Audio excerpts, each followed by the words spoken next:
Hello, welcome to GROOVENFT. Avtarit Arora here, and in this video we spoke with Keyur Patel, co-founder and chairman of GUARDIANLINK.io. He talks about upcoming launch with Viacom 18 and why it will be bigger than ever. Let's dive right in.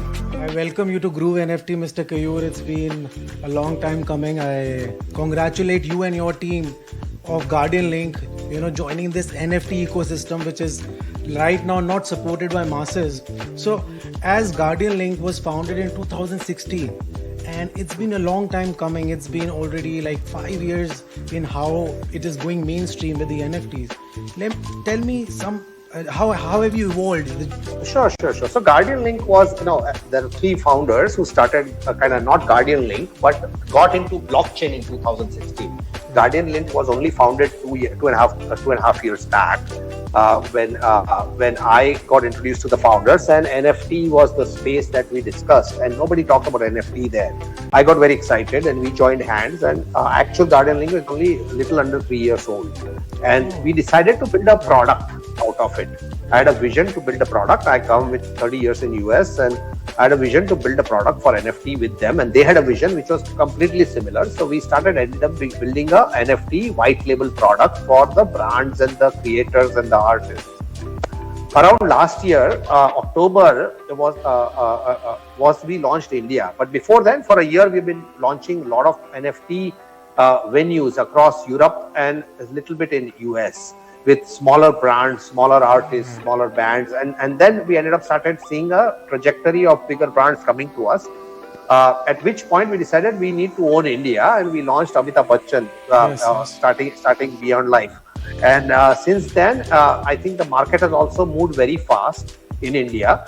Internationally, we have now close to 60 brands, 65 brands. We have signed all major brands, the household names that you would hear.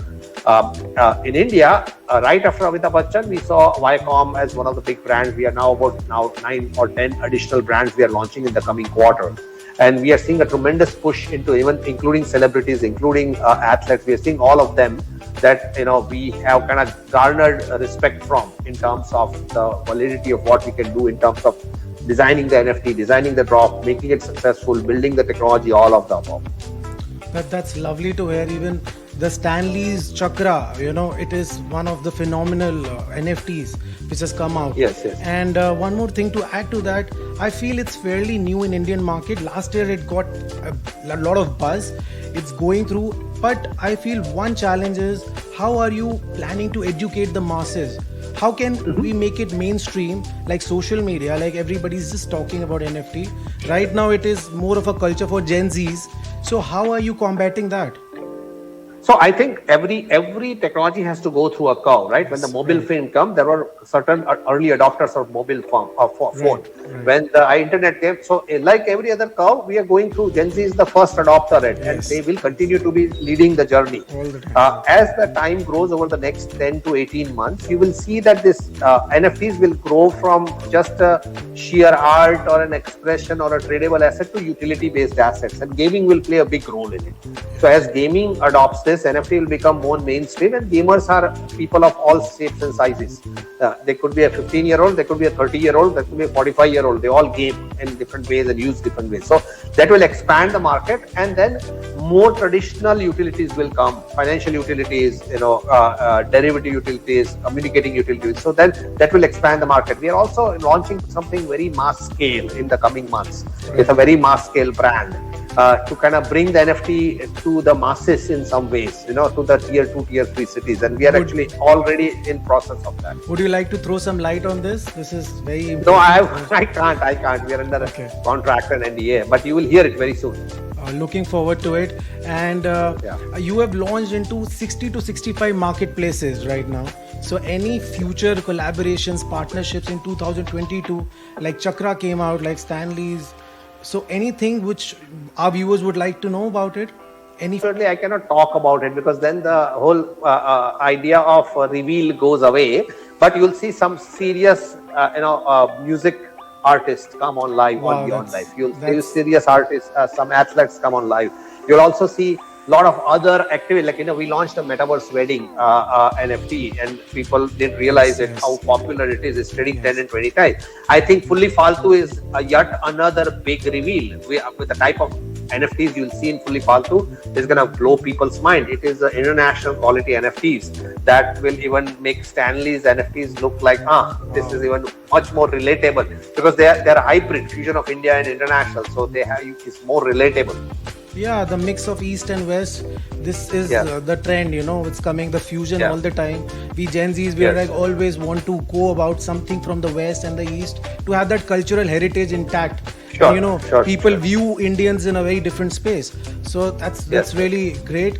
The next question is very important for the viewers, which I also feel personally. I've been into blockchain since 2017.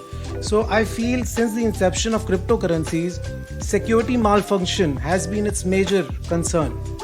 How are you catering that? Yeah, so I came from the web era. I was early investor in PayPal. I was early investor in a lot of these web products. So I understand that securities, fraud, any growing market will kind of be attacked by these things. So we built what time it took to build is not the marketplace, it's the underlying foundation for security and protection. So we use a very secured custodian wallet to store the NFT and to store the money of the people. And it is backed by a multi-billion-dollar company in terms of custody. The second part is, okay, you own an NFT, but how do you protect an NFT? NFT is very difficult to protect, right? So we built Anti.Rip. So NFT cannot be accessed without an encrypted token that sits in your wallet. And that's how it allows NFT. Now it's up to a user. Some users may say, I don't care, I want to make the NFT available to the world. And they can keep it open and not use Anti.Rip. But it's an option for the media companies to either protect or keep it open. Right. I think what you're mentioning is that people get a pop-up if somebody is viewing their NFTs. If someone has opened somewhere, so you will push that as a pop-up. No, they can't open it. They can't open it. Oh, that's quite something. They cannot access it. Yeah, it's protected through an encrypted token. Oh, that's quite something. And how are you taking your initiatives in 2022 in this NFT ecosystem?